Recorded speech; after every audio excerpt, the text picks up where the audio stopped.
Ok, vamos a oír, vamos a entender, vamos a guardar y vamos a practicar lo que Dios nos va a hablar.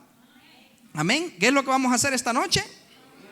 Oír, entender, guardar y practicar lo que Dios nos va a hablar. Sin duda sé que esta palabra les va a bendecir hasta el alma, el espíritu, su corazón y su mente. Y si usted saborea esta palabra, le prometo y le profetizo que usted nunca más va a ser igual. Le prometo que usted nunca más va a ser igual. Su vida va a ser transformada en el nombre de Jesús, porque la palabra de Dios es viva y eficaz. Viva y eficaz. Quiero que nos vayamos al libro de Mateo. Y yo sé que le he hablado mucho de este pasaje, pero quiero que lo toquemos de una manera diferente esta noche y quiero hablarle apostólicamente. Vamos a buscar en el libro de Mateo capítulo 17, ¿lo tienen? Ok, Mateo 17. Y que esta palabra cobre vida en nuestra alma, en nuestro espíritu, que lo que esté muerto resucite para bien y para gloria de Dios, en el nombre de Jesús. ¿Lo tienen? Mateo 17. Ok, dice el verso 14, Mateo 17, 14. Cuando llegaron al gentío, vino a él un hombre que se arrodilló delante de él, diciendo: Señor, ten misericordia de mi hijo, que es lunático, dice él, y padece muchísimo, porque muchas veces cae en el fuego y muchas en el agua. ¿Qué le pasaba al muchacho? Era lunático y padecía muchísimo. Muchas veces caía en el fuego y muchas veces caía en el agua. ¿Quién lo lanzaba ahí? Un demonio. Y lo he traído a tus discípulos, pero no le han podido sanar. Respondiendo Jesús dijo: oh generación incrédula y perversa, ¿hasta cuándo he de estar con vosotros? ¿Hasta cuándo os he de soportar? Traédmelo acá. Y reprendió Jesús al demonio, el cual salió del muchacho, y éste quedó sano desde aquella hora.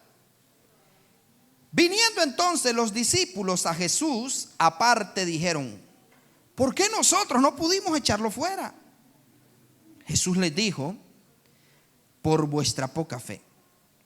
Porque de cierto os digo que si tuvierais fe como un grano de mostaza, diréis a este monte: pásate de aquí a allá, y se pasará, y nada os será imposible. Nada os será imposible. Vamos, diga: nada me va a ser imposible. Pero este género no sale sino con oración y ayuno. Pero este género no sale sino con oración y ayuno. Ok, regáleme toda su atención. No me voy a tardar mucho, quizá unas 3 horas. Muy bien, mire qué tremendo esto. ¿Quién es el que está hablando aquí en este pasaje? Jesucristo, el Hijo del Dios viviente. Regáleme toda su atención por medio de esta palabra, porque yo sé que usted va a ser transformado, usted va a ser bendecido, y Dios le va a hablar de una manera poderosa en esta hermosa noche. Entonces mire qué interesante.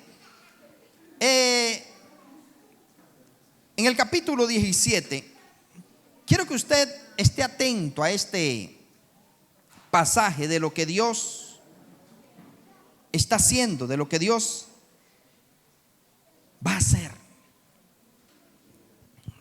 Quiero que diga conmigo: Espíritu Santo, que esta noche no sea igual.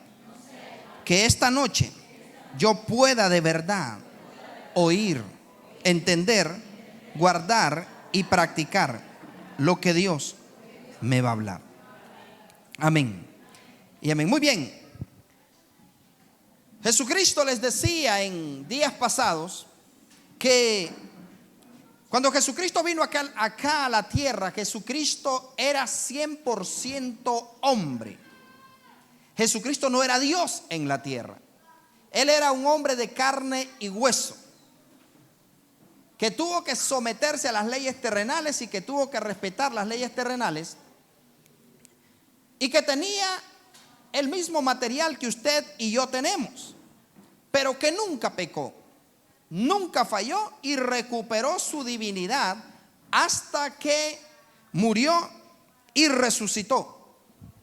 Pero antes de morir, Jesucristo era un hombre de carne y hueso, a tal punto que los romanos y los fariseos religiosos de aquel entonces, para comprobar su muerte, la Biblia dice que su costado lo traspasaron con una lanza, de el cual salió agua mezclada con sangre, significando que él ya había muerto, porque era un hombre, a tal punto que ellos hasta lo menospreciaban, ¿no? Y decían que Jesucristo era el hijo del carpintero y que su madre se llamaba María, que ahí estaban sus hermanas y sus hermanos.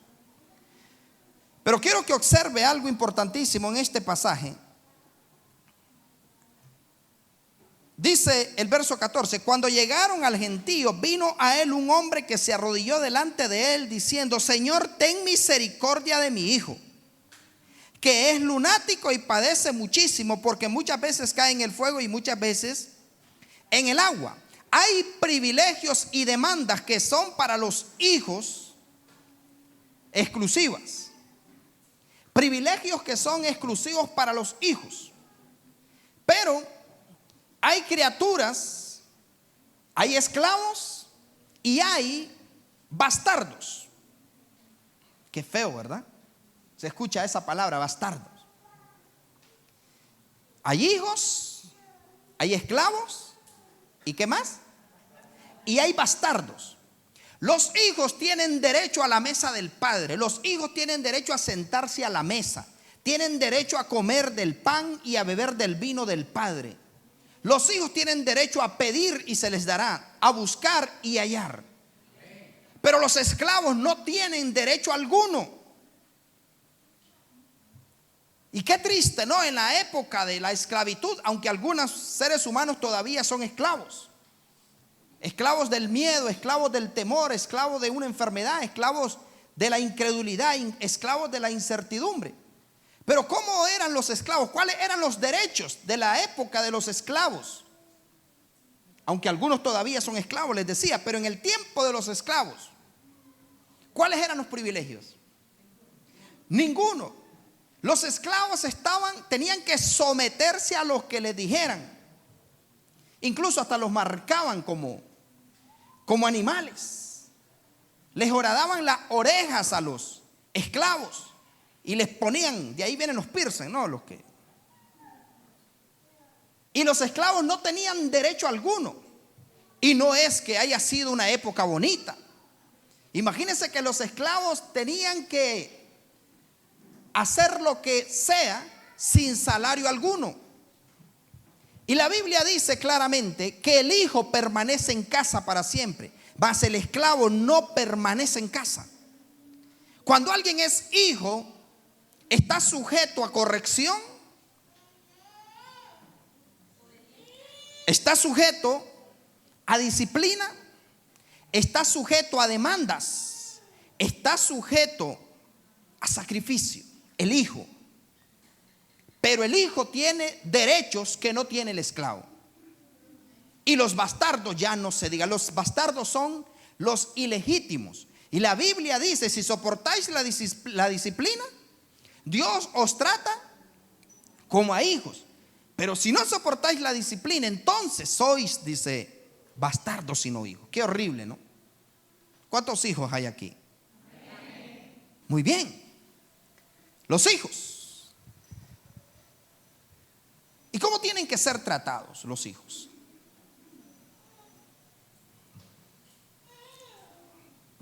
¿Cómo se tratan los hijos? ¿Con blandenguería? Con hoy te pego, hoy te pego, hoy te pego. Ya sabes que hoy te pego. Y él me va a pegar. Me va a pegar, me va a pegar. Así se tratan a los hijos. La Biblia dice: el que detiene el castigo a su hijo aborrece, mas el que lo ama desde temprano lo corrige. Le enseña quién es el padre y quién es la madre, quién es el que manda.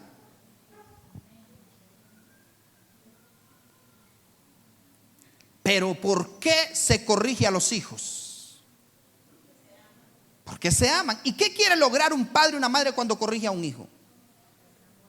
Corregirlo a él para que no se lo corrija el diablo o la cárcel o el hospital o el cementerio allá afuera. Por eso el hijo se corrige en casa y es corregido por un padre que lo ama, por una madre que la ama, que le ama. ¿Aló? Entonces, ojo y oído con esto. La Biblia habla de un padre. Incluso la escritura dice que los discípulos en determinado momento le dijeron: maestro, enséñanos a orar. Y él les dijo: cuando ustedes oren, van a orar así: Padre nuestro que estás en los cielos, santificado sea tu nombre. Padre nuestro. Entonces, un hijo tiene privilegios, pero también tiene demandas y deberes. Un esclavo no. A un esclavo se le golpeaba, se le corregía, se le hacían groserías, pero él no tenía derecho a reclamar. A muchos de ellos los torturaban y les hacían una serie de cosas, ¿no? En el tiempo de la esclavitud. Pero los bastardos no tienen derecho. Por ejemplo, en la Biblia, por ejemplo, el conflicto que hay ahorita entre Israel y Palestina. Esa es una guerra entre Ismael e Isaac. Isaac es el hijo legítimo, el hijo de la esposa y el esposo, el hijo de la promesa. Ismael no. Ismael fue una aventura que tuvo el padre Abraham con la esclava. Llegate a ella y tener relaciones con ella. ¿Se podía oponer la esclava? No. Pero el hijo de la esclava no era legítimo. Entonces llegó un momento en que hubo un conflicto entre Ismael, más bien entre las dos madres, ¿no? Entre la madre de Ismael y la madre de Isaac. Y llegó un momento que Sara le dice a Abraham: hey, correme esa mujer y decirle que se vaya con su hijo. Ya no quiero tenerla en la casa, porque era esclava. Qué feo, ¿no? Entonces, pero igual Dios es maravilloso y es misericordioso, y en Dios los bastardos y los esclavos se pueden convertir en hijos. Se lo vuelvo a repetir: los bastardos y los esclavos se pueden convertir en hijos. Nosotros éramos esclavos, pero el Padre nos compró, pagó por nosotros y nos dio el privilegio de ser hechos hijos de Dios. A los suyos vino, los suyos no le recibieron, mas a los que le recibieron les dio potestad de ser hechos hijos de Dios. A los que le recibieron, a todo mundo, a los que le recibieron les dio derecho, les dio potestad, les dio autoridad, les dio dominio, les dio privilegio de ser hechos hijos de Dios. Pero ¿cómo trata Dios a sus hijos? ¿Qué les hace falta a los hijos? ¿Qué le hace falta a un hijo? Legítimo, ¿no? O sea, que es hijo. Nada. Pero ojo y oído, quiero llevarlos a este punto. Pastor, ¿y qué tiene que ver con lo que leyó? Mire, a los hijos se les demanda, se les disciplina, se les corrige. Por supuesto, antes de demanda, de corrección y de disciplina, primero viene la instrucción. Yo no le puedo demandar a mi hijo algo que yo no le he enseñado. Yo voy a demandarle lo que le enseñé. Le voy a demandar lo que le enseñé. Imagínese una madre que de repente garrotea a la hija y le diga: chavala, ¿cómo es posible que no puedas echar tortillas y mirá y que las quemaste y todas? Y la hija: mamá, pero si nunca me has enseñado, mejor las compro.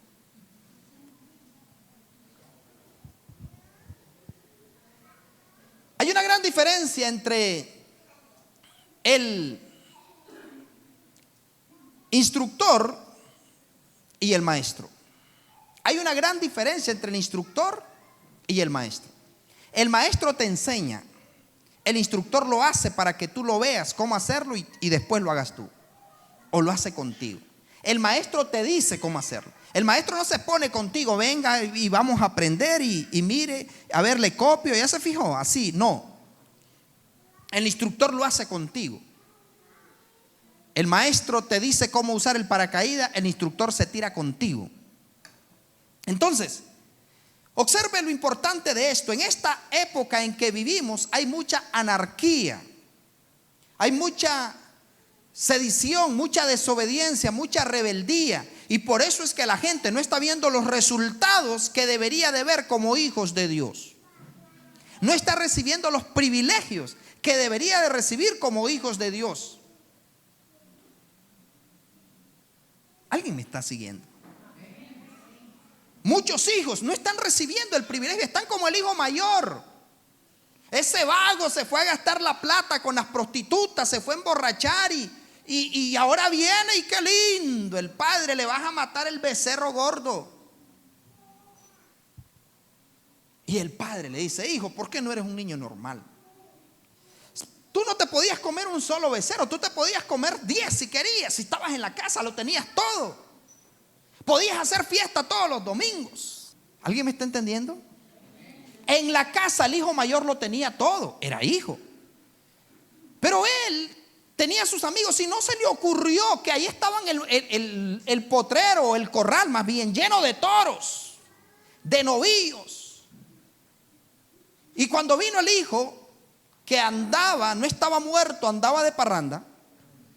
Cuando regresa al padre le dicen, hey, vayan y mátenle el becerro gordo al hijo, porque reconoció su error y volvió de esclavo, volvió a casa, pero el padre lo trata como hijo y le dice, hey, mátenle el becerro gordo, pónganmele anillo en su mano y pónganmele calzado nuevo y vestido nuevo. Y el otro, que era hijo también, se pone a reclamar y le dice, a mí nunca me has matado, pero ni un chanchito, pero ni un pollito en caldo. Y este vago que viene ahora hasta fiesta le hiciste. Entonces, hay muchos hijos que están como el hermano mayor. Lo tienen todo en casa, pero quieren ir a experimentar allá. Lo tienen todo en casa, pero quieren ir a experimentar allá. Quieren ir a buscar algarrobas, quieren ir a buscar. Pero quiero que observemos lo siguiente, mis amados. Quiero llevarlos a esto. La gente quiere privilegios, pero no quiere demandas. La gente quiere premios, pero no quiere correr la carrera. La gente quiere beneficios, pero no quiere pagar el sacrificio. Ojo y oído. O sea, todo mundo quiere que Dios lo empodere, que Dios lo engrandezca, que Dios lo prospere, que Dios lo lleve a otro nivel. Pero ¿qué están haciendo para eso? Mire qué interesante. Este hombre, ojo y oído, póngame la atención a esto. Este hombre viene donde Jesús, se arrodilla y le dice, Señor, ten misericordia de mí, mi hijo es lunático y padece muchísimo, porque muchas veces cae en el fuego y muchas veces en el agua. O sea, este muchacho tenía un espíritu de epilepsia, tenía un espíritu que le agarraban los ataques y de repente caía en el agua. Y el padre, me imagino, el tormento, tenía que salir corriendo a sacar al hijo del agua, tenía que estar pendiente, no lo podían dejar solo. Había momentos que lo agarraba el espíritu y lo echaba al fuego. Le robaba la conciencia. ¿Han escuchado ustedes? No, ni loco hago eso. Yo ni loco hago tal cosa, ni loca hago tal cosa. Pero endemoniado sí. Este muchacho, ¿usted cree que era que él decía, voy a probar el agua y me voy a tirar y voy a hacerme el muerto? Voy a tirarme al fuego y voy a ver si yo también salgo ileso como Azarías, Misael y Ananías. No, a él lo agarraba el demonio y lo echaba al agua, a veces lo echaba al fuego. Y el padre, harto de lo que el diablo le estaba haciendo a su hijo, viene a la fuente que le podía ayudar. No fui a buscar al psiquiatra ni fui a buscar al psicólogo.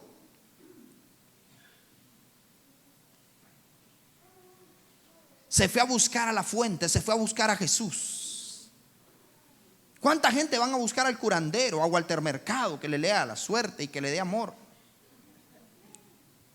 Pero él se fue a la fuente. Vamos, diga, se fue a la fuente.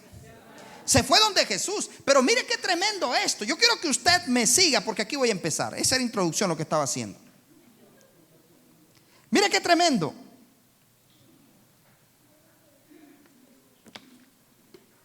Y no se me distraiga. Mire qué tremendo esto. El hombre llega donde Jesús y le dice: Maestro, Señor, ten misericordia de mi hijo, que es lunático y padece muchísimo, porque muchas veces cae en el fuego y muchas veces en el agua. Ten misericordia de mí. Pero mire lo que sigue. Dice el verso 16: y lo he traído a tus discípulos, pero no lo han podido sanar. ¿Quiénes no lo habían podido sanar?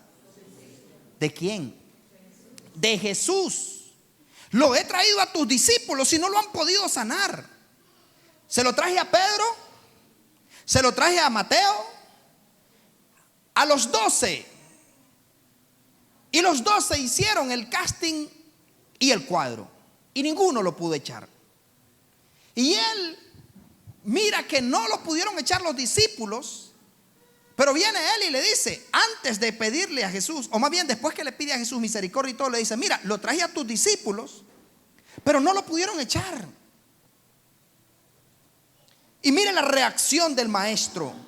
Ojo y oído, póngame atención y no se me distraiga. Si no le interesa, se puede ir. Allá está la puerta. Dice el verso 17.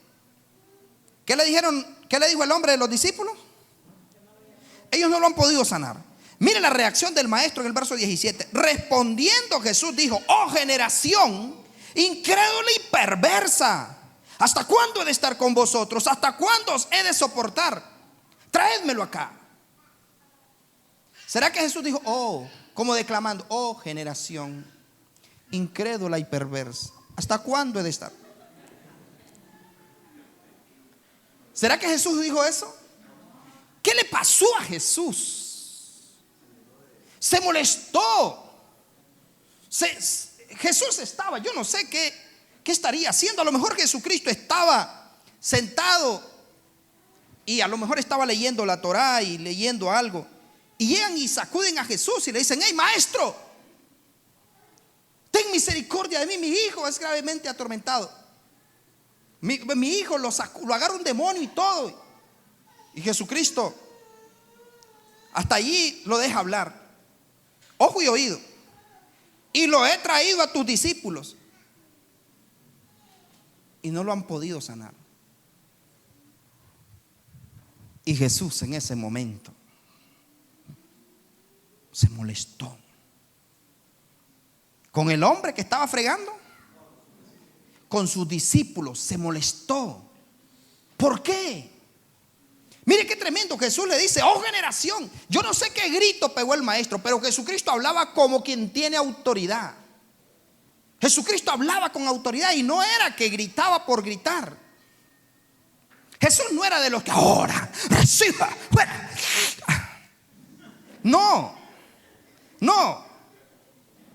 Jesús no hacía eso. Jesucristo hablaba con autoridad, pero no era que aparentaba. Jesús hablaba con autoridad porque la tenía. Tenía autoridad. Vamos, diga, Jesús tenía autoridad. Y la tiene todavía.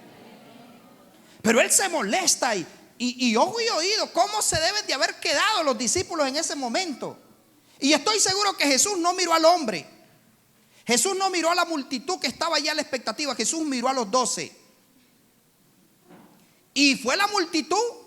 Jesús se dirigió a los discípulos y les dice: oh generación incrédula y perversa, ¿hasta cuándo he de estar? Imagínense, Pedro y todos ellos lo deben de haber quedado viendo.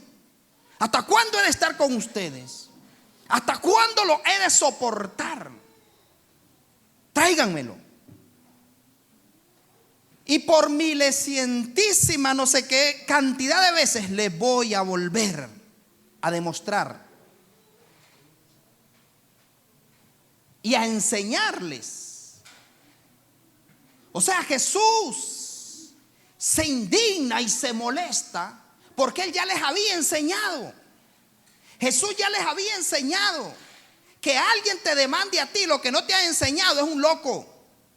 Pero que alguien te demande a ti lo que te ha enseñado, tiene toda la razón del mundo. O sea, Jesús se descontrola porque Él ya les había enseñado. Él ya les había enseñado. Y les dice, y ojo y oído, ¿qué fue lo que pasó? Porque Él les dice, generación incrédula y perversa. Hay algunos que dicen que el espíritu de epilepsia no puede salir sino con oración y ayuno. Jesús no se está refiriendo a ese espíritu.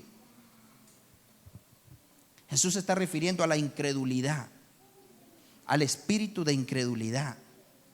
Y Jesús les dice a ellos, ojo y oído, el verso 21.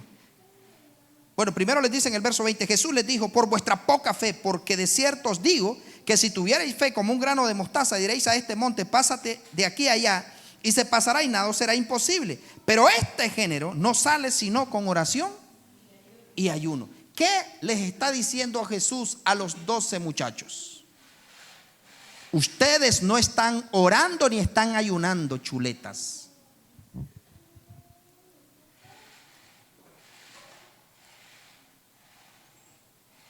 ¿Por qué Jesús les dice ese género no sale? O sea, ¿por qué no se fue con los discípulos? Porque los discípulos eran buenos al diente. En determinado momento Jesús está en el pozo de Jacob con la samaritana, aquella mujer de 5 y 6 maridos. Y Jesús está allí y vienen los discípulos y cuando miran al maestro hablando con la mujer se alegran y lo primero que ellos hacen y le dicen, Rabí, come. Maestro, una tortillita con cuajada y frijoles fritos. Y el Señor les dice a ellos, yo tengo una comida que comer que ustedes no saben. Y dice que ellos comenzaron a murmurar, ¿será que la mujer esta le trajo algo? ¿Será que alguien le trajo de comer? Jesucristo estaba en ayuno. Vamos, diga, Jesús estaba en ayuno.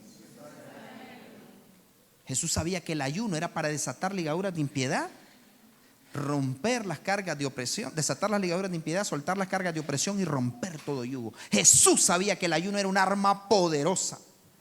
Jesús la mayoría de veces estaba en ayuno. Y ojo y oído que Jesús les dice, yo tengo una comida que ustedes ni idea tienen. Mi comida es que haga la voluntad del que me envió y que acabe su obra.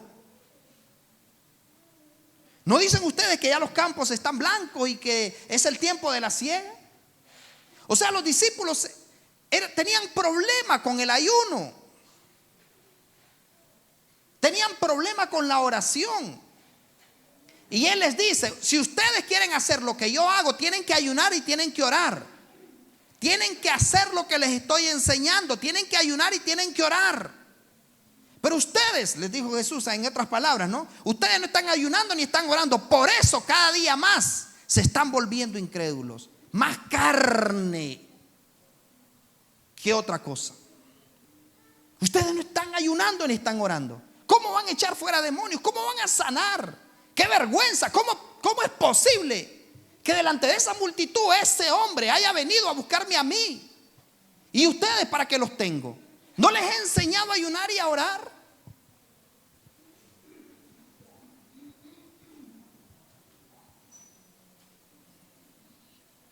¿Alguien me está entendiendo? Entonces Jesús tiene razón, porque Él ya había instruido, ya les había enseñado a ayunar, ya les había enseñado a orar. Entonces, cuando uno ya sabe que la persona se le orientó y se le dijo, haga esto, haga lo otro, no hay nada más espantoso que venir y ya hicieron tal cosa. Se me olvidó, pastor. Es que no me acordé que me tocaba a mí. Y es que me habían dicho a mí. Entonces Jesucristo llegó un momento y mire, la gente habla de un Jesús romano. Jesús no era romano, Jesús era un judío de cepa, de la tribu de Judá. Jesucristo no era religioso, Jesucristo tenía bien puesto el cinturón. El que quiera venir en pos de mí, dijo Él, niéguese a sí mismo, tome su cruz y sígame. Ninguno que poniendo su mano en el arado mira hacia atrás es apto para el reino de los cielos. Entonces el asunto es que cuando la gente llega y ora por un enfermo, o va a liberar un endemoniado, o un enfermo le dice: esto está difícil, vamos a hacer 7 días de ayuno más, nos vamos, porque no estamos preparados, nos vamos a preparar y después llego. Vamos a proclamar 21 días de oración y después de 21 días vamos a ir a su casa a ungirla. Usted tiene que andar preparado a tiempo y fuera de tiempo. Jesús ayunaba antes, Jesús oraba antes, Jesús se congregaba antes, Jesús leía antes. Y Jesús ya les había enseñado a ellos que tenían que ayunar, que tenían que orar. Jesús ya les había enseñado, ya los había mandado de 2 en 2 a echar fuera demonios. Ya les había dado instrucciones. Jesús no demandaba lo que no había enseñado. ¿Alguien me está entendiendo? Entonces llegó un momento que Jesús, y mira, hay gente que dice: yo no necesito congregarme porque en mi casa yo oro, en mi casa yo leo la Biblia, en mi casa yo veo el canal, en mi casa yo escucho la radio cristiana. Yo no necesito de ir a la iglesia, no necesito de un pastor. Pero la Biblia dice: no dejando de congregarnos, como algunos tienen por costumbre. La Biblia dice: obedeceos y sujetaos a vuestros pastores, porque ellos velan por vuestras almas como quienes han de dar cuenta. Jesús se congregaba. Señores, Jesús la mayoría de los días de reposo estaba en el templo. Desde los 12 años, ¿dónde estaba el maestro? Lo hallaron en el templo debatiendo de la ley con los fariseos y los escribas. Jesús se mantenía en el templo y tenía un amor por el templo. ¿Sabe usted que, ojo y oído, cuidado con esto? Hay gente que dice: la iglesia somos nosotros, no las 4 paredes. Pero Jesús amaba el templo de las 4 paredes. La Biblia dice que un día Jesús llegó a adorar y encontró a Anás, a Caifás, a los sacerdotes vendiendo cabras y ovejas en el templo. Y Jesucristo, cuando vio eso en la casa, Jesús agarró unos azotes de cuero crudo y les volcó las mesas y los garroteó y los sacó a latigazos. Y les dijo: mi casa será llamada casa de oración para todos los pueblos, pero ustedes la han convertido en cueva de ladrones. Y les volcó las mesas. ¿Por qué se puso celoso y por qué se descontroló el maestro ahí? Las 4 paredes. No, aquellos miedosos, cobardes que le tienen miedo al COVID, que creen que es mayor que las llagas de Jesucristo. Quédate en casa y cierra el templo. No ¿sabe usted que hay oraciones que únicamente van a tener respuesta en el templo? Entonces Jesús, cuando llega y haya que están haciendo en el templo lo que él no había mandado, Jesús se descompuso. ¿Pero por qué tenía celo Jesús? Por la casa, por las 4 paredes. Vamos, diga, las 4 paredes. Jesús tenía celo por la casa de Dios y volcó las mesas. ¿Me estoy explicando? O sea, Jesucristo, como ya les había dado instrucción a los discípulos, comienza a demandarles. Entonces Jesús, ¿y será que los discípulos dijeron: ve, el maestro, y ay, qué le pasó? Y si no lo pudimos echar fuera, ¿eh? ¿Será? No. Ellos simplemente se quedaron y tuvieron que, muchachos, yo no sé quién de ellos, si Jacobo, si Juan o Pedro, le haber dicho: muchachos, corrijamos este asunto.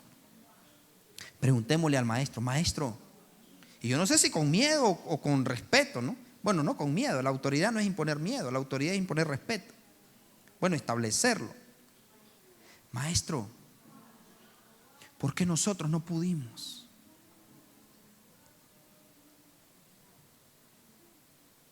¿Por qué no pudimos? Y él les dice: por vuestra poca fe. Porque si ustedes tuvieran fe, nada les sería imposible. Pero Jesús ya les había enseñado. O sea que ellos pudieron haberse quedado. Mire, la gente se va muchas veces de la iglesia por tonterías. ¿Se imagina usted estar pasando un momento placentero? No sé, de repente que estemos cenando en un lugar y que estemos compartiendo un momento ameno. Los discípulos estaban allí comiendo con Jesús y de repente no disfrutando de la cena. No la santa cena, la cena. No ande diciendo santa cena. Santa cena es aquel cuadro de aquel gay que ponen allí haciendo que supuestamente es la cena. No hay un solo texto que diga la santa cena, la cena del Señor. La cena del Señor. Cuando estaban tomando la cena, dice la Biblia, hoy he oído que debemos de revisar eso, dice la Escritura, después de haber comido, tomó pan. Después de haber comido. O sea que se habían lanzado un buen becerro, un buen cordero. Ellos ya habían comido cuando Jesús tomó el pan y tomó el vino. No era jugo de uva, no era mirinda uva, no era fresquitoc de uva, ni tan de uva. Era vino de uva y pan sin levadura. No era galleta Club Social. Es que lo que importa es la fe, pastor. Entonces dice la Escritura que Jesús, estando allí, mira qué momento placentero, ¿no? Estar comiendo en familia, estaban ellos allí. Y Jesucristo de repente viene y dice: hey muchachos, uno de ustedes es el diablo.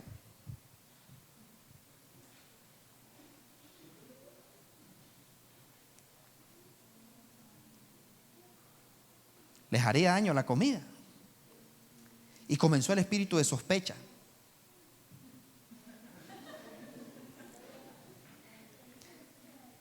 Y comenzaron todos, ¿no? Pero él no le dijo, fulano. No, él dijo, uno de ustedes es el diablo. Como que les arruinó la cena. Uy, el maestro. No se le ocurrió decirle eso a uno en otro momento. Y no que lo dice ahorita. Estamos comiendo. Estamos en un momento, ¿cómo es posible? Dígaselo aparte. ¿Por qué se lo dice delante de todos? Porque me da la gana. Hay uno de ustedes que es el diablo. Y no se aguantaron y comienzan. Pedro, decirle a Juan que le pregunte. Porque todos ellos, ¿no? Y Pedro, y seré yo, y a quién de nosotros se estará refiriendo. Y como él conoce el futuro. Y no aguantaron más y le dicen, preguntarle, ¿a quién le está diciendo diablo? ¿Cómo le dijo? Diablo. Uno de ustedes es el diablo. Y vienen ellos y comienzan, ¿no? Y Juan se le recuesta, ¿no? Y comienza a cepillarlo y a sobar el pecho. ¿Quién es, maestro? Y mire cómo es el maestro. Y le dice el rey, el que moja el pan conmigo ese es. O sea, como para que se les quitara el espíritu de sospecha. Pero les arruinó la cena. O sea, él pudo haber dicho, no voy a arruinar este momento tan especial que estoy con mis muchachos. La Biblia dice que él dijo, cuánto he deseado este momento. Pero dijo, uno de ustedes es el diablo. ¿Se fueron? No tuvo que correrlo a Judas, anda a hacer lo que vas a hacer, hacerlo pronto.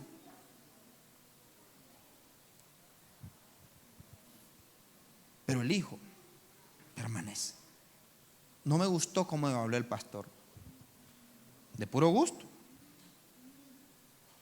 No me gustó lo que me dijo. Qué feo me trató. Mi gente, yo a usted nunca le he dicho Satanás, casi le he dicho, pero nunca se lo he dicho. Imagínese Pedro acariciando al maestro y sobándolo y maestro, ten misericordia de mí, de ti, maestro. No, que no te pase nada. Y Jesús lo queda viendo, ¿no? Y le dice, tenés razón, verdaderamente ese Mateo, ese Juan, ese Jacobo, no, ni comparados. Vos sí te preocupás por mí. Vos sí verdaderamente te interesa mi vida. Gracias, Pedrito. Quiero más Pedros como tú. Quiero ser como tú cuando sea grande. No, le dice Jesús, apártate de mí, Satanás, me eres motivo de tropiezo. ¿Por qué no pones la mira en las cosas de arriba y no en la tierra? Entonces, ¿cómo se va a cumplir la palabra?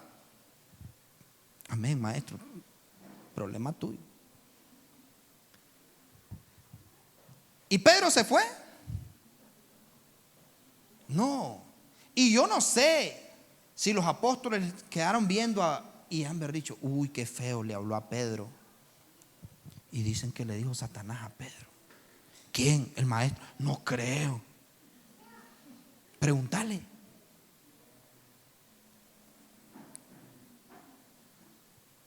¿Por qué Jesús le dijo a él? Porque Pedro en ese momento estaba mirando lo terrenal. O sea, la gente muchas veces pone la mira en lo terrenal. Entonces Jesús, ¿por qué se molesta? ¿Por qué se enojó? Porque ya les había enseñado. O sea, él suponía que ya los podía tratar como dijo, que ya los podía soltar. Pero se dio cuenta de que nada que ver. Mi gente, qué triste es eso, pensar que la gente ya hizo la tarea. Yo no puedo demandar algo. Y Jesús, ¿por qué? Jesús, sabía usted que leía la Torá, Jesús leía la palabra, leía el Antiguo Testamento, los Salmos, Isaías, Jeremías. Lo leía y le dijo en determinado momento, escudriñen las Escrituras, porque a vosotros os parece que en ellas tenéis la vida eterna y ellas son las que dan testimonio de mí. Entonces llegó un momento en que Jesús ya les había enseñado. Pregunto en esta noche para ir terminando, ¿sabe usted que tiene que ayunar? ¿Sabe usted que tiene que leer diariamente? Entonces, al que sabe hacer lo bueno y no lo hace, le es pecado, dice el apóstol Santiago, y no su única. Entonces, mis amados, llegó un momento que el Señor va a demandar, porque al que más se le da, más se le demandará. Entonces, por eso es importante. Entonces es importante que nosotros, cuando vayamos a la presencia de Dios, cuando vengamos a la casa de Dios, tengamos celo por la casa. Tengamos celo por la casa de Dios. Tengamos anhelo por leer la palabra de Dios, que cobre vida en nosotros. Buscar el rostro de Dios. El ayuno. El secreto de Jesús se mantenía en oración, se mantenía en ayuno. Jesucristo cantaba el himno. Yo no sé cuál era, pero la Biblia dice que con sus discípulos ellos cantaban. Mis amados, es vergonzoso y es horrible ver que hay gente que hasta que viene la crisis se acercan a Dios. Pero mientras viene la respuesta, yo he visto gente como Dios les ha dado casa, carro, negocio, cancelación de deudas, y se fueron de vacaciones y después vinieron siendo choferes de otro. Porque se perdieron la oportunidad que Dios les había dado. Porque no podemos cambiar a Dios por las añadiduras. Entonces, ¿qué me llevó a mí al éxito? Yo nací en ayuno, nací en oración, nací en lectura de la palabra. Mi gente, ya creo que hasta perdí la cuenta de cuántas veces he leído la Escritura. Por poco y me la sé de memoria. Yo podría decir, este mes voy a dejar de leer. No, señores. A mí eso me ha hecho mantenerme firme. Eso me hizo no cerrar la iglesia cuando todo el mundo se llenó de miedo. Eso me hizo enseñarle a la iglesia a creerle más a Dios que al sistema. Entonces usted tiene que ser un hombre y una mujer de Biblia, que lea, que ore, invierte en libros.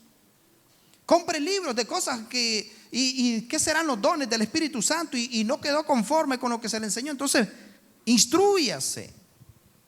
Compre libros de oración, de guerra, libros de intercesión, libros que le acorten el camino.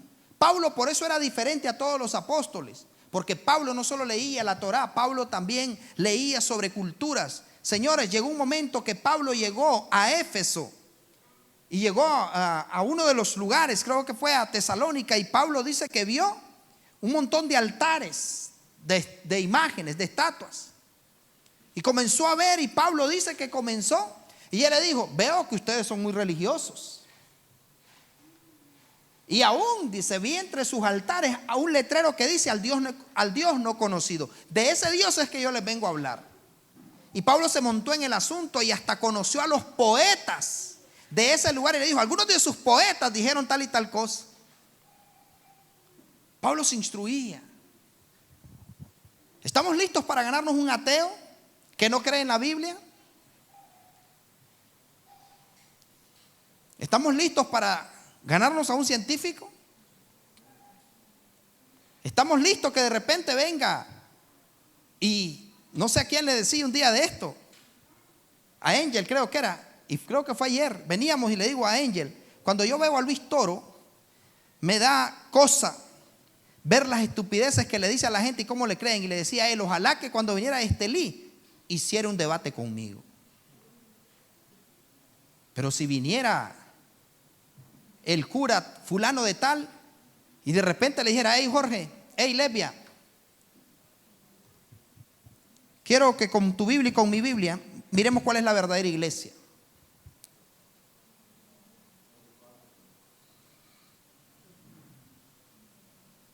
¿O será que de repente venga él y dice, mira, reté a uno de tus discípulos y no me pudo ganar? Ajá.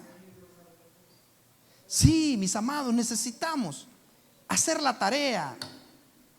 Necesitamos hacer la tarea.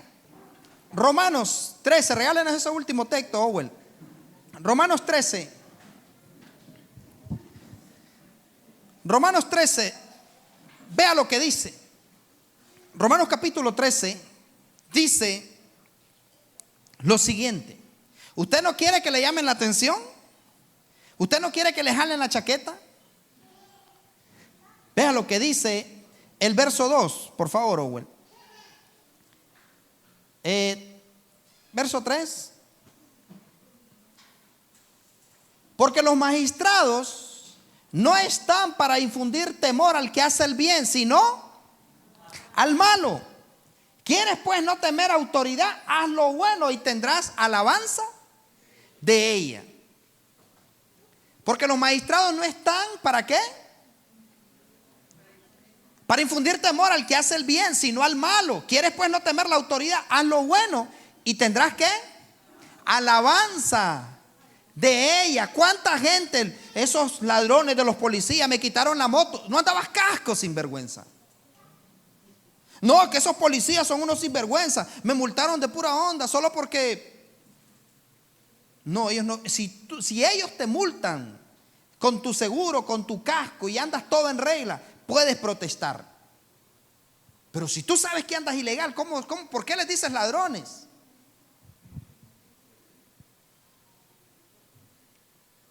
No, y es que, ¿por qué me regañó? ¿Por qué mi papá me pegó? ¿Por qué mi mamá me regañó?